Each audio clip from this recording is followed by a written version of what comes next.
How's it going, Yankee fans? Welcome back to Fireside Yankees with your boys Alex and Ryan. So, today we got some interesting news. We're going to have two episodes, one dropping later, one dropping earlier in the afternoon, and then tomorrow we'll have another episode coming out about projecting the starting rotation. But today, this segment in this episode is talking about Jon Heyman's report that came out literally like 10 minutes ago that the Marlins may be willing to trade Luis Arraez. Now, this is interesting, right? Miami has been hesitant to move him. He has 2 more years of control, free agent in 2026.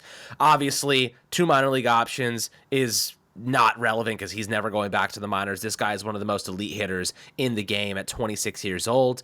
A guy that has, you wouldn't believe it if I told you, a 5.5% strikeout rate this past season.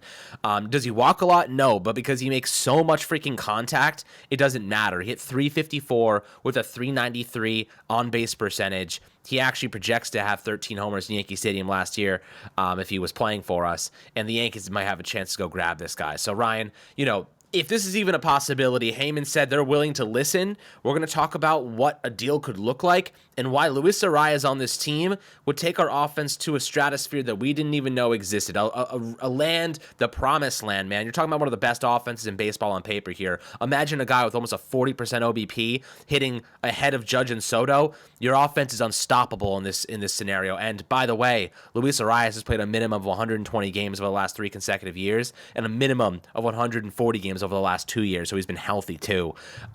This seems like a match made in heaven for the Yankees if they want to make a move that would not only surprise us, but give them an offensive firepower that we haven't seen in maybe a decade. This would be something special. Want to get your thoughts on it and how realistic you think a deal could be made in terms of how our capital matches up with their needs.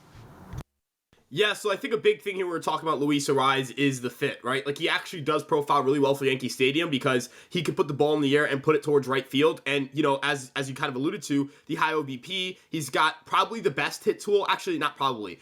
Alex, he has the best hit tool in baseball. He has the best hit tool in baseball right now.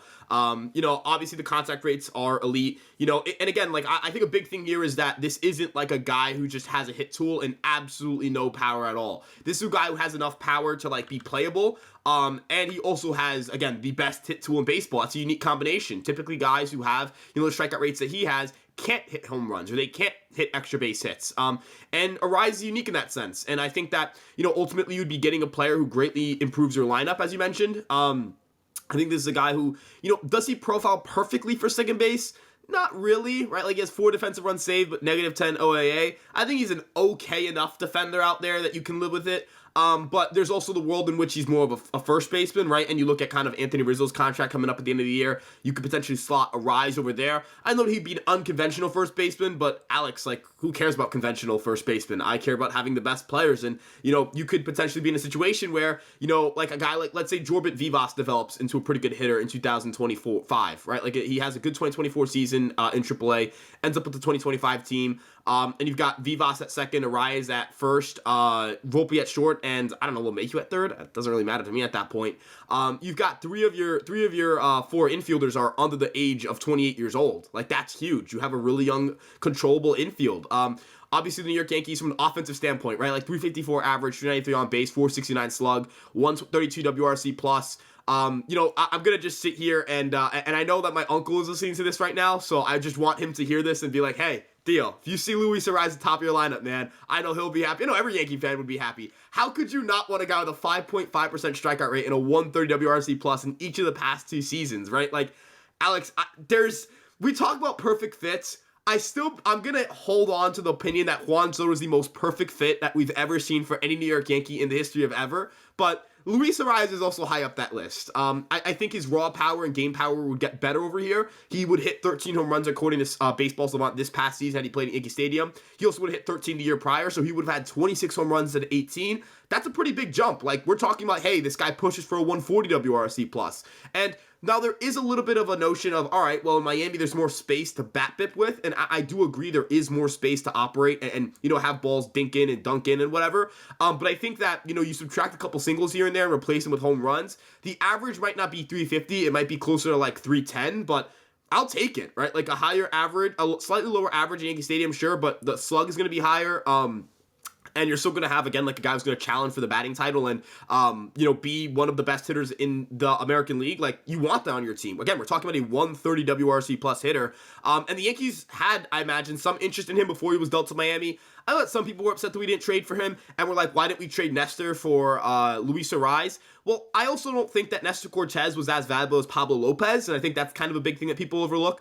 The Minnesota Twins saw something they really liked in Lopez, and they were 100% right to have that opinion, because as good as Luis Arraez has been, you could argue that the deal for Pablo Lopez is going to work out better for the Twins because they extended Lopez, and the Miami Marlins are cheap and aren't looking to extend Arraez. I also don't think an extension for Arraez would be super expensive, and he's willing to sign one. So if you're the New York Yankees, you're saying, all right, there's an extra year of control here. He is the same age as Gleyber Torres, so if you were to move off of Gleyber Torres and potentially get a pitcher, that's fine. I kind of flow this to you, Alex. What if the Yankees did something where they traded for Arraez, and then they packaged Gleyber, let's say they did a 3-team deal? I know Seattle and Cleveland have done deals before. You send, let's say, Gleyber to Seattle. Seattle sends a pitcher or a prospect to Cleveland, and Cleveland sends us Shane Bieber. And, I mean, that rotation's, it's gross. And you could also look to flip Schmidt in a deal for Arraez because you would have that flexibility. But just looking at what that rotation would be, Alex, or even Nestor, you could say, try to flip him in that deal. Could you imagine a rotation where you have Cole, Rodon, Stroman, Cortez, and Bieber? Like, you put, I guess, Bieber and then Stroman's like your fifth starter, or Cortez your fifth starter, or Schmidt is your fifth starter. Alex, that's gross. That's nasty. We're talking the best rotation in baseball potentially. We're talking, a bullpen that gets even deeper. Maybe you just say, no, we're not flipping Schmidt. We're not flipping Cortez. We want as much pitching depth as possible. These guys are going to play for us, and they're going to find starts at some point. I think the addition of Luke Weaver kind of makes me think they're not going to get a second starter unless they were able to flip a guy that's currently in the rotation. But ultimately, like Alex, the fit here would be too perfect. And I don't think Miami's going to move him. I think that they're more just entertaining offers. But if they were, I think the Yankees actually match up pretty well in the deal. Yeah, look, we have the prospects that align with kind of what they need. Now, of course, they may not want to move Luis Arraez. To me, and you kind of hinted at this, the Miami Marlins don't want to spend a lot of money, right? They don't spend a lot of money. If you are the Yankees, and they're probably thinking Luis Arraez, his value right now is the highest it's going to get, and in 2 years, we're not going to spend money on him anyway. Like, we're not going to allocate a big contract to Luis Arraez. It's not going to happen. So if we want to get maximum assets now that we can then develop and sell again, this is the chance to do it. If you're the Yankees, you could say to them, and you kind of floated this deal to me, Roderick Arias, Everson Pereira, Oswald Peraza, maybe that's even too little. You know what I mean? That's too little. But Roderick Arias is one of our top shortstop prospects. He has the potential to be something truly special as a switch hitter, I believe. And then you have Peraza, who could be something decent in the infield now. You also have Everson Pereira, who can play an outfield spot now. I think all those things can develop into legitimate long-term assets that they can sell off in the future for, more money, because they don't like to spend it. They like to make it.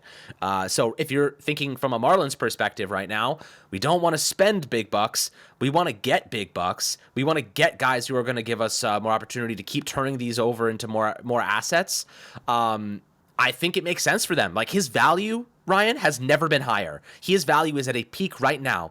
And to be honest with you, the second that this season starts, his value starts to decrease because of that arbitration starting to dwindle down in 2026. He's a free agent.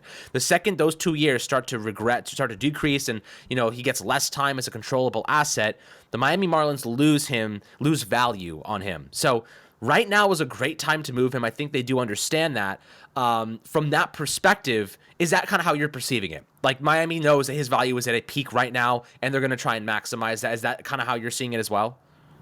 Yeah, so they have hired some really smart people. Peter Bendix has become the president of baseball operations. He was the former general manager of the Tampa Bay Rays. And if we know anything about the Tampa Bay Rays, Alex, they maximize value. They trade guys, whether it's unpopular or not, they trade guys, and they trade them at their highest value, and they try to net return, knowing that they're not going to keep them long term. Another person that they hired recently was Rachel Balkovec, who was the Yankees single-A manager, was the first woman to ever manage at the minor league level. She will obviously have a familiarity with the Yankee organization that maybe not other organizations have. She's worked with prospects such as Spencer Jones, Augustin Ramirez. Augustin Ramirez, by the way, at multiple levels. He's a 40-man guy on the Yankees roster right now, and he's a catcher. And last time I checked, Miami doesn't have catching, so that could be an interesting little situation there. She's also worked with various other hitters in the organization, including Roderick Arraez. She was also a hitting coach at the Florida Complex League in 2021. And so that's important. In 2022 and 2023, she was a single A manager. So she's worked with a lot of like recent draft picks and stuff like that. And I think that's really encouraging for the Yankees. If we were to put together a deal, I didn't mention Augustin Ramirez when we were talking, and I feel like now this is a good time to bring him up because I totally should have. I think a deal centered around maybe, you put together Roderick Arias, Augustin Ramirez, and Oswald Peraza. I think that gives them an MLB-ready infielder, somebody who can play shortstop for them right now. Potentially gives them a guy who can catch for them in Augustin Ramirez in the near future. And then Roderick Arraez is the top 100 guy that you're offering that, is that superstar caliber prospect, could potentially become a guy for them. They don't have a lot of infield depth in the farm system, and I think that at least gets a conversation started. Perhaps they have a preference and they feel a certain type of way about a different infield prospect or a different guy in the organization. I'm willing to have those conversations. I'm not going to include Spencer Jones. I'm not going to include Chase Hampton. Obviously, like this goes without saying, I'm not including Jason Dominguez. And if that's what the offer, if that's what they're firm on, they're saying we need those three players or one of those three players, I'm going to say, all right, well, we'll revisit this at the deadline when you guys need to trade him at some point because you guys are cheap, right? Like, as brutal as that sounds, Brian Cashman is Brian Cashman doesn't really give a shit about what people think, right? Like, he's a very much he just signed Marcus Stroman and traded for Alex Verdugo. Like, I promise you he does not care about the perception of his moves, but I personally do think that the New York Yankees, not that they have leverage here, the Miami Marlins hold all the cards. They have the player of interest. They don't have to trade him. He's not an impending free agent. But I think that the Yankees and the Marlins will be like, hey, we both have things. The Yankees have a surplus of infielders and catchers. And then from the Marlins perspective, they have Luis Arraez, who would be potentially of interest to the Yankees. The Yankees would say, hey, we have a surplus of position players that could help you. Here's our offer. And Miami would probably, I think the two sides would have a framework at least. And even if they don't agree to a deal now, the reason the Yankees were able to trade for Juan Soto, according to Brian Cashman, was because the framework of the deal was done at the deadline, right? Like, they had talked about a deal. Nothing really came to fruition, but they had an idea of what each team valued, and they were able to come to a deal pretty quickly in the offseason. Potentially, that's what happened here. It happens here, where the Yankees are like, hey, here's what we know what you're looking for. Here's what we have now, let's say, on July 31st, right? And we don't know what the Yankees are going to look like on July 31st. What if Anthony Rizzo isn't playing well? What if DJ LeMahieu's hurt? What if Glaber isn't playing well? What if Volpe isn't playing well? Like, what is your team looking like? What if you don't have a DH, right? Like, what's going on with your team, right?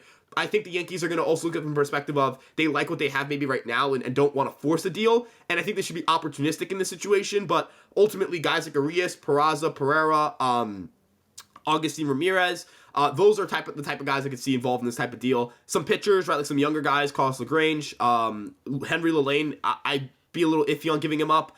You obviously have guys like Brock Selvage, who just hit high A, is probably going to reach Double A this upcoming season. But yeah, like, I think the Yankees and Marlins match up really well, and I don't think that's Yankee fan bias here. I think that's just looking what both teams struggle at and looking at what looking at the relationship between Peter Bendix probably being familiar with the Yankees with the AL East. I think they just match up well. That's just my opinion on it. Yeah, absolutely. I mean, it definitely makes sense from a swapping perspective, but at the same time, you got to ask, like, do the Yankees want more pitching? Obviously, the rotation now with Stroman's interesting, right? Like, I think this is where you could actually have some conversations. If the Yankees just stick with what they have, of course, you're betting big on Carlos Rodon to bounce back. We're gonna discuss, the rotation, which will come out tomorrow.